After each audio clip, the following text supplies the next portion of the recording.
Guys, what is going on with China, DJI, the US Customs, all that fun stuff? Well, for me, this thing was part of that ordeal, which was the drones and DJI stuff getting caught up at customs. I've heard a lot of people talk about reasons and what's going on with it, but I haven't heard really any first-hand experiences of people ordering their drone, how long it's taking, if things are getting through or not.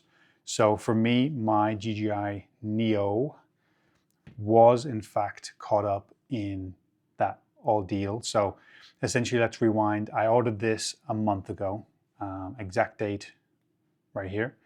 And for the longest time, it just said it was in DHL's possession and it was still in China and it wasn't going anywhere.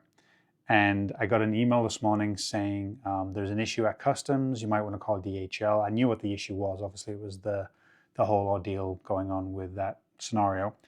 And I didn't want to call them, but then I got an email saying your package is out delivery from Amazon. And I didn't connect it with the Neo. I just connected it with, oh, something else is coming. I didn't know what, but something was coming. And I looked into it and it was the Neo. It was in the country, even though DHL had said it was in China this whole time for a month. And it said it wasn't going to be delivered for another probably a week or two.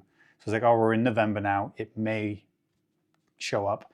And the reason I ordered my Neo was because there was a time it was unavailable, and then it was available for a small space of time, and I ordered it and I jumped on it, and then it said it was going to be here in 6 weeks, like whatever, and then it was unavailable again, and then the price went up on it. So lots of back and forths going on with this product, and I'm sure with other products, but certainly this one. And being that this is DJI's probably going to be one of the best selling drones they've ever had at such a cheap price point. And also I ordered the drone only option with the one battery in the back because it was the one that was going to get here the quickest. Cheaper, yes. I wanted to see what a $200 drone was going to look like. They got caught up in that whole thing. So I got it, right? I got it today, and it took a good best part. I'm going to check the exact date for a second. Officially, I ordered this October 15th. So I may have exaggerated a little bit unintentionally. It feels like a lot longer. So that is actually a little bit over 2 to 3 weeks. I ordered it and said it was going to come here mid-November, so I just assumed that was the case. That surprises me. But 2 weeks and a couple of days. That's actually not too bad considering it said it was going to take a lot longer. So on Amazon right this second, date November 4th. If you go onto the DJI Neo, it tells us that they're usually ships within 13 to 14 days. So that's actually pretty accurate. But it tells us delivery is going to be December 2nd to December 3rd, which from today's date is exactly a month. So take that with a pinch of salt. But the reason I want to do this video is because this is probably going to be a top seller for Christmas. And I want people to know a realistic time frame as to when, if they order them now, when they'll get them. And if they can order them, right? Because on there, it actually doesn't say that anything's available. Yeah, it doesn't really say outright that they're available and they're ready to go. So if you want something like this for Christmas, for sure put your order in as soon as possible. I'm sure you're aware of that, but don't delay. Don't rely on the fact that mine took 2 weeks, even though it said it was going to be a month. Right now it says it's going to be 2 weeks, yet deliveries in a month. Just who knows? So jump on it sooner or later. Pretty cool drone. This was my unboxing of it, but really it was just an explanation of what my scenario, what I've experienced with it. So I've had a little fly around with it. Couple of things here.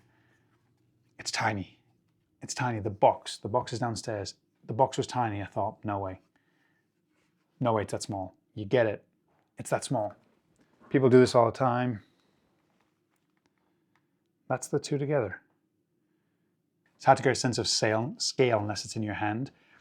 Another thing, it's quieter than I thought. As soon as I got it, it had a little bit of juice in it. I turned it on, I linked it, did whatever. And I did follow mode, and I just kind of ran around the house real quick.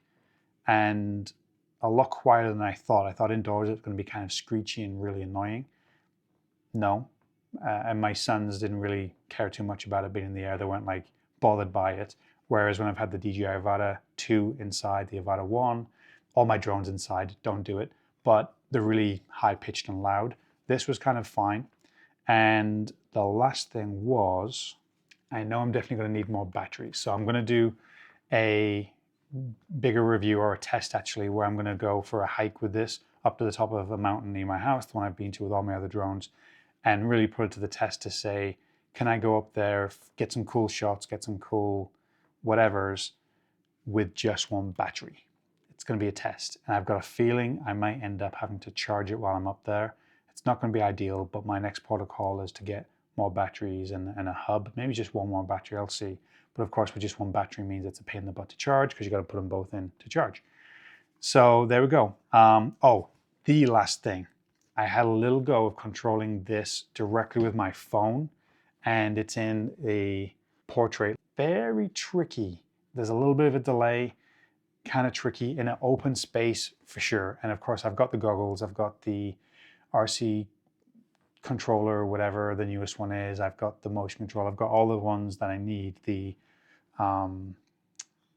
one for my Air 2. I've got all the controllers you could possibly use for this thing. The phone was hard. In a wide open space, it might be perfectly fine, but in a house, it was just, I thought I was going to crash into a wall because there's such a delay where you're trying to turn. It's an odd one. I would only ever do that outside, not inside your home. Use the actual dedicated controllers. So that's my little big takeaway from my experience with the Neo. I'm excited to play around with it, play around with the settings, and use some of the controllers to maybe fly downstairs. The kids are asleep. I don't want to wake them up, but I have to fly this around the house a little bit just to get a little bit of fun out of it for the night. So I will be taking this up in the mountain in a week or so, so I expect a better review. And I'm also going to be taking up my Avata 2. I'm actually going to take up all my drones. Why not? Since I'm up there, I'm going to take them all, test them all out, play around with them. I've got some new accessories for the DJI Vs 2, which I'm testing out, and I want to get some cool shots with this. I'm going to be taking my Air 3 up as well. So there we go. That's just a little snippet into DJI Neo. Good job, guys. Awesome. I paid for this myself, so any opinions are mine, and you will soon find out a little bit more of my opinions when I do a review. So have a great day. Bye.